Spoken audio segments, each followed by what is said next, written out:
What is good, YouTube? Quinn Wade coming to y'all with that instant basketball analysis playoff edition, going live on YouTube exclusively on there on Analysis Playground. Of course, we're going to talk about how the Oklahoma City Thunder put them in a situation where they could have lost in a game that they had so much control over. And they really played real good defense. They made it hard. They made it difficult. They made it frustrating. And they even took Julius Randle and Anthony Edwards really out of the game in the first half. And Minnesota still had a chance to win this game because their bench and their other role players stepped up and did their job again. It just wasn't enough to overcome Shea Gilgeous Alexander and the Thunder. Jalen Williams hit some dagger threes, some good free throws. Shea was able to just keep getting buckets every time they try to make some shots and make a run. Shea will always come back with a fadeaway, another shot, a layup, free throws, and they just couldn't slow the Thunder down in the momentum that they was gaining to be able to win this particular game. And it's unfortunate, obviously, because they was in Minnesota. They wanted to win in front of their home crowd. They wanted to tie the series up so that way they can have a chance to win it.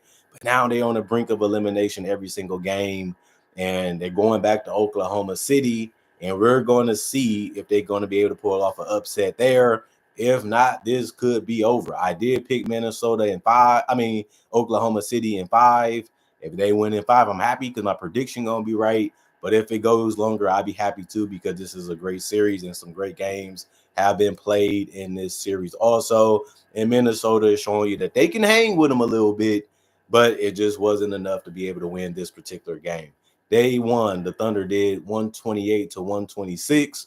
And they came out the right way. They won the first quarter 37 to 30. They had to play better defense if they was going to be able to pull this one out because we know the Timberwolves is a great team that can get some good stops too, and they can make some shots from the perimeter, and they have decent inside scoring too.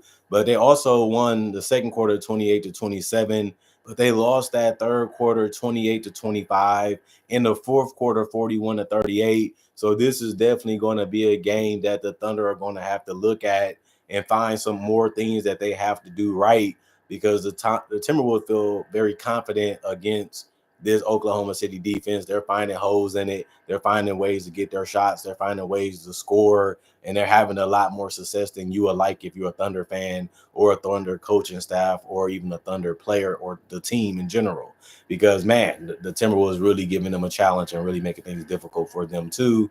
And the Thunder, they embracing it. They ain't running from it, and they're just going out there playing great basketball also. But the Thunder did kind of fall apart a little bit in the second half compared to the first. But Chet Fetch Holmgren, we're going to talk about the Thunder first. 33 minutes for him. He was 9 to 14 from the field, 2 of 4 from 3, 1 of 2 from the free throw line. He did get 21 points and 7 rebounds. 4 of them was offensive with an assist, a steal, 3 blocks, 1 turnover, 2 personal fouls. He was a +2 and plus minus. You got to like the fact that he was playing good defense and wasn't fouling as much, and he was able to protect the rim a couple times just by giving good effort and not giving up on plays. And you gotta like the fact that he is hitting his threes. He is able to get close to the rim and finish, and he's able to just finish in the dunker spots too. And that's what you mainly want Chet Fetch Holmgren to do, is just be a beneficiary of help or just bad defense and just being the guy that can make easy shots. The second MVP of the game was Jalen Williams. 34 big points on the board. Man, was he big in that fourth quarter, just making timely buckets. And they was getting all the 50-50 balls. They was fighting for the rebounds. They was getting all the steals, which they had 14 on the night for the steals to be exact. Man, they really played like they wanted to win this game, and they got it done. But Jalen Williams was a big part of the reason why they was able to cling onto that lead and was one of the biggest reasons why they won this game. 39 minutes played, 13 to 21, 13 to 24 from the field, 6 of 9 from 3, 2 of 2 from the free throw line. He did have 3 rebounds, 2 of them was offensive. He also had 5 assists and 2 steals, 2 turnovers, and 3 personal fouls. He was a -2 and plus minus. Man, he really was big time. And I liked the fact that he was putting the ball on the floor, getting all the way to the rim, trying to score or get to the free throw line. And he was able to do that successfully throughout this game. Isaiah Hartenstein, 16 minutes. He was 1-1 from the field. He did have 6 boards and 4 of them was offensive. That's mainly what his job is to set great screens and be in the paint or near it to be able to score or finish a shot. Other than that, he got some good assists with 2, and he also had a steal, a turnover, and 2 personal fouls. He was a +1 and plus minus. And then the man, the myth, the legend, a man that can have the ability to be an icon in this league if he can cap this year off.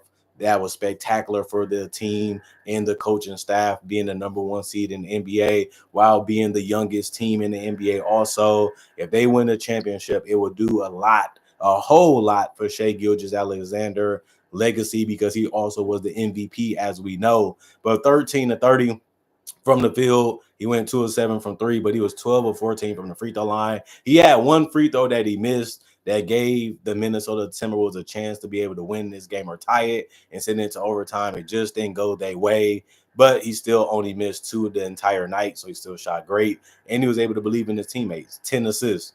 When you can score whenever you want to score, you can set your teammates up at the same time. It's tough to beat superstars that can do that, especially when they have an all-NBA defensive and all-NBA third-team player and all-star player aside them. And Chet Holmgren is becoming 1-2. He just got to stay healthy for majority of the season. But Shai Gilgeous-Alexander also had 9 rebounds. 4 of them was offensive. He had a steal. He did have 5 turnovers, but he also had 4 personal fouls. He's been getting in a little bit of foul trouble. They're putting him in some motions and some actions and forcing him to react, and they're getting it out of him, and it's working to their benefit sometimes too. +5 and plus minus for Shai. Lugensdort fouled out. People forget that already, but he played 30 minutes. He was 1 of 3 from the field. It was all threes. Besides going 1 of 2 from the free throw line, he finished with 4 points, 4 boards. 1 of them was offensive, 2 steals, 1 block, 2 turnovers, and he was a +6 and plus minus. Jalen Williams played, but he didn't do much at all because of playing a couple seconds. Kenrich Williams played 12 minutes. He was 2 of 3 from the field, 1 of 2 from 3. He did have 2 rebounds, 2 steals, 1 turnover. He was a +1 and plus minus with 5 points. As long as he's playing defense, as long as he's continuing to do what the starters did to the best of his ability while still spacing the floor and just being ready to score when he gets the chance, that's all you can ask him to do. Same with Alex Caruso. He did a fantastic job of spacing the floor, staying out the way. He went 2 of 5 from 3, was able to put the ball on the ground and get some layups to go, where he went 4 of 7 overall from the field. No free throws, but he still finished with 10 points, and that was the only guy to get in double figures in any statistical category off the bench for the Thunder. He did have 2 boards total, one of them being offensive with an assist and 2 steals, 1 turnover, 3 personal fouls. He's a +9 and plus minus. Isaiah Joe, 8 minutes, 2 of 4 from the field, 1 of 2 from 3, 0 of 1 from the free throw line. He did have 1 turnover. He was a -9 and plus minus. He had 5 points. You gotta love what he does too. Brings in the speed, brings in the quickness, and he can make those shots look easy, even though he went 1 of 2. And 2 of 4 from the field, he still came in and does what he normally does. And same with Cason Wallace. He missed more shots tonight, but you just got to be happy that he took the shots that was there. And he was 3 of 9 from the field, 1 of 5 from 3. He did also contribute other ways by getting 3 offensive rebounds and 3 assists and 2 steals in the block. You like what he can do on both ends of the court. Same with Joe, same with Caruso, and obviously same for Kenrich Williams and Jalen Williams. As long as they're competing defensively, making things tough, making things difficult, and trying to find a way to get turnovers or stops, they did their job successfully, even if they don't shoot that great from the field, because none of them are known as great scorers. They're just great complementary players, and they know how to be able to score within this flow of this offense because they know where to be at on the court when they are in those positions. It's just about being ready to put it in the basket. 2 personal fouls for him, 7 points. The rest of the guys did not play. Coach's decision. 48 of 95, 50% from the field, 16 of 37, 43% from 3, 16 of 21, 76% from the free throw line, 19 offensive rebounds, 36 total, 22 assists, 14 steals, like I said before, 5 blocks, 14 turnovers, and also 22 personal fouls as a team. A dominant performance from 3, from the field, and they did a good job getting to the free throw line and playing great defense. And then the Timberwolves, they didn't play too many guys either because it was a close game, and they went with their best players. The problem with this game, I'm going to start it off with Julius Randle. 28 minutes for him. He was 1 of 7 from the field, could never really get it going, could never really find a way to score. The best thing he did was get to the free throw line where he went 3 or 4 there. That was the bulk of his points because he only finished with 5, and he was 0 of 3 from the 3-point line. If you would have told me that Julius Randle would have 5 points and the Timberwolves was scored 126 points, I wouldn't believe you. But it actually happened tonight where they didn't really need his offense that much, and they still had a chance to win. 7 rebounds total for him. 3 of them was offensive with 3 assists and a steal. 5 turnovers, 2 personal fouls. He was a -2 and plus minus. Just a terrible game for him. Like, he's known as a guy that can score. He's known as a guy that can get his own shot. He's known as a guy that can hit spot ups, but he couldn't really do none of the above tonight, even though he did do some other things really good in the 28 minutes that he played. Jaden McDaniels is just becoming a better scorer. We're going to see if he can continue to expand his game offensively, but tonight he was good. 9 of 15 from the field, 3 of 6 from 3, 1 of 1 from the free throw line. He did have 4 rebounds, 1 of them being offensive with 2 assists and 4 steals, a block, 2 turnovers, 3 personal fouls. He was a -5 and plus minus. He ended up having 22 points, which was the most for the starters. That's right. Julius Randle and Anthony Edwards never really got it going in this game, but they still was where they needed to be. Rudy Gobert, 32 minutes, 5 of 8 from the field. He was 3 of 6 from the free throw line. He did get in double figures in points with 13. He also had 9 rebounds. 7 of them was offensive, using that speed, that quickness, that length to be able to be a terror on the defensive end and on the offensive glass. I love what I seen out of him tonight. He also had 3 assists in the block, 2 turnovers, 2 personal fouls, and he was a +4 and plus minus. So many people was going to the paint, and for him to only have 2 personal fouls shows you that he had good body control and had good timing, and he really did a good job in the painted area. Mike Conley, 19 minutes. He went 2 of 8 from the field, but he was 2 of 5 from 3. Like I said, if he can give you good ball handling and spot up shooting, that's all you can really ask for him at this stage of his career. 2 rebounds, 3 assists, 1 block, 1 turnover, +2 and plus minus. He finished with 6. And Anthony Ant-Man Edwards, 41 minutes, 5 of 13 from the field, 1 of 7 from 3, 5 of 7 from the free throw line. That all totals up to 16 points, 4 boards, 1 of them offensive, 6 assists, 5 turnovers, 3 personal fouls, and he was a -3 and plus minus. This was a game where are you? How can we find you? We need you. And even though he did a good job of distributing the basketball again and trying to find a way to score to the best of his ability, he just didn't get enough opportunities that he felt was worth trying to find a way to score or force it. And that ended up being a tough night for him. But, when you take this many threes, it just shows you that he wasn't really trying to do too much. He was just trying to take the shots he felt like he can make. And that's what it's all about. And like I said, he did go 1 of 7 from 3. If he makes 3 or 4 of those, then he's in the 20-point mark. Maybe they automatically win this game if he makes the ones that he felt that he can shoot, which is majority of them. But if you're Anthony Edwards, you're trying to react to what the defense is trying to do, and you can't just bail him out just by saying, I'm just going to take a 3. He missed some wide open ones too, and it just wasn't his night from that area, even though he's still a good 3-point shooter. Naz Reid, 23 minutes, he really helped out. 3 of 4 from the field, 1 of 2 from 3, 4 of 4 from the free throw line. He's starting to play better in this series. The problem is now they're on the brink of an elimination. He did have 6 boards, and 3 of them was offensive. He also had 2 assists, 1 turnover, 2 personal fouls. He also had a -5 and plus minus with 11 points. He got in double figures, but he wasn't the only one because Dante DiVincenzo had a fantastic game. 28 minutes, 7 of 11 from the field. He didn't live by the 3-point shot, though, because he went 5 of 8 from 3, and he really was making them, and they kept giving them space. They kept giving them confidence in those shots, and he was making them pay for that. 2 of 2 from the free throw line, 3 rebounds, 2 of them was offensive. 5 assists, 1 steal, 2 turnovers, 2 personal fouls, and he was a -8 and plus minus. He finished with 21. And the man that had the biggest night on the Minnesota Timberwolves came off the bench tonight, actually. 29 minutes for Shea Gilgeous' cousin, Nikhil Alexander Walker, 9 of 15 from the field, 5 of 8 from three. He had 4 rebounds, 2 of them was offensive with 6 assists and 2 steals in a turnover, 4 personal fouls. He was a +6 and plus minus. They wouldn't be in this game if it wasn't for DiVincenzo and Nikhil. They made so many threes. They kept the ball going. They got turnovers from the Thunder. They rebounded well. They passed well.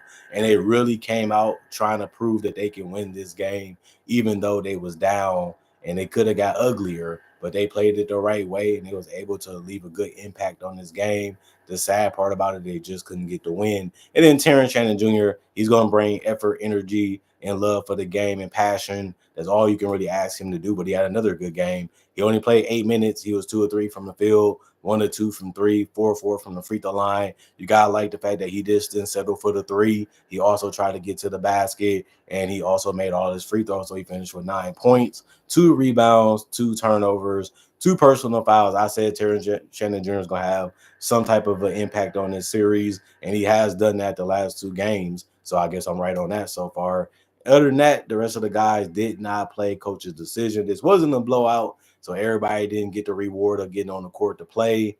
And besides Joe Ingles last game, and they did shoot well. 43 of 84, 51% from the field, 18 of 41, 43% from three, 22 of 28, 78% from the free throw line. Their numbers are actually better than the Thunder, but they coughed the ball up so many times. They had 21 turnovers, which helped the Thunder stay ahead and helped them be able to win this league because they was winning majority of the game.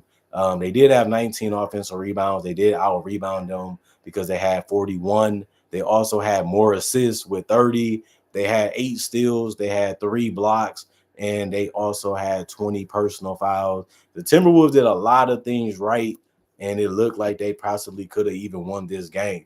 But when it boils down to it, they just didn't do enough, and they waited too late to try to make that push when the Thunder still was doing their thing and feeling themselves.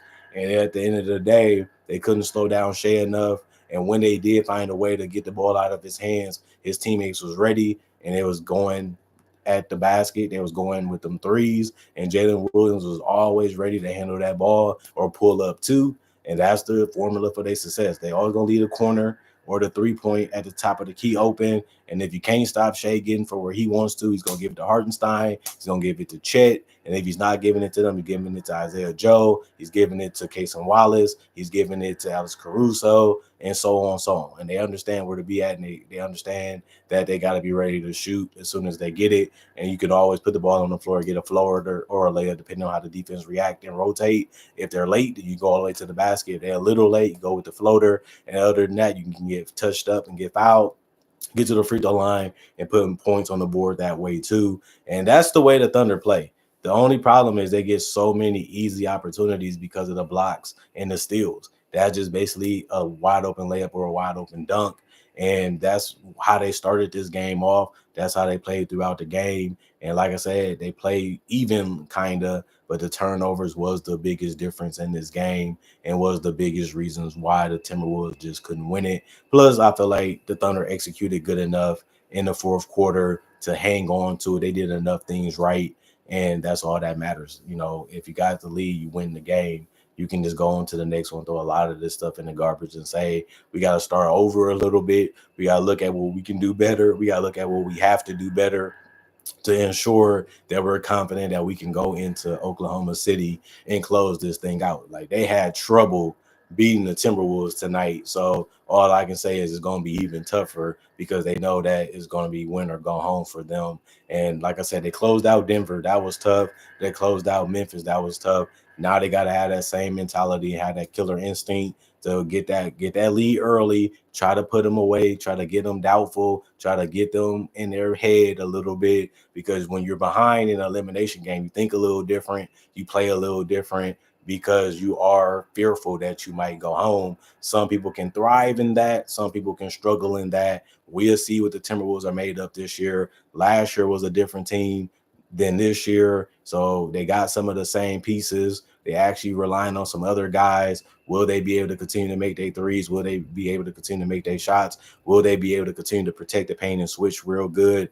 We will see, because that's what's going to matter for them to be able to win this next game, to stay in the series and stave off elimination. Other than that, comment, like, subscribe, share, hit the notification bell for more analysis. And if you're new to the channel, I do conversation videos just like this and various NBA only topics. I do breakdowns with real footage of legends, current legends, rookies, and also future stars. I also do mock draft and draft coverage. So if you love that type of stuff, this is the channel for you if you're an NBA lover. Plus, I make videos each and every day. Plus, I got already 3,000 plus videos already on my channel that you can watch and you can enjoy, and you can really become a fan of it too if you haven't became one already. Other than that, hope you guys enjoying your day. Hope you guys enjoyed your weekend.